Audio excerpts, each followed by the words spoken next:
आमच्या इथे नाश्ता हा प्रकार रोज होत नसतो. डायरेक्ट आम्ही रविवारीच नाश्ता बनवतो, कारण की त्या दिवशी खूप वेळ असतो आणि सकाळी नाश्ता, दुपारी जेवण असं बनवतो. एरवी तर सकाळी डब्बा पाहिजे म्हणून डायरेक्ट जेवणच बनवतो. इथं बघा माझा मेकअप चालू आहे. कुठे जाण्याची तयारी आहे, तर आम्हाला आज गावाकडे जायचं होतं. फेअर अँड पावडर आणि एक टिकली आपलं एवढंच ते काय ते मेकअप असतं आणि आता सुद्धा मी 90च्या काळातले प्रोडक्ट वापरते, कारण की स्किनच एवढी सेन्सिटिव्ह आहे की काही सूट होत नाही.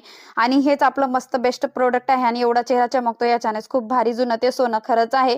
त्यानंतर इथं रताळ्याचे काप होते कापलेले, ते म्हटलं वायाला जातील म्हणून ते खाऊन घेतलं बळजबरी. त्यानंतर इथं किचन ओटा स्वच्छ केला आणि निघालो आम्ही गावाकडे. आणि सध्या आमचे काम आम्हालाच करायचे असतात म्हणून चप्पल सुद्धा आमची आम्हालाच घालायची असते. त्यानंतर इथं दोनदा दोनदा चेक करत होती की लॉक व्यवस्थित लावलो का नाही. आता आम्ही सारखं सारखं गावाकडे का जात असतो, कारण की आमचं गाव आहे एक रस्त्याचाच म्हणजे 1 तासाचाच रस्ता आहे. त्याच्यामुळे आम्ही संडे सॅटर्डे कधी आलं तर आम्ही गावाकडे जाऊन येतो. तर आमच्या गावाकडला रस्ता एवढा सुंदर आहे बघा. व्हिडिओ आपल्या चॅनलला सबस्क्राईब करायला विसरू नका.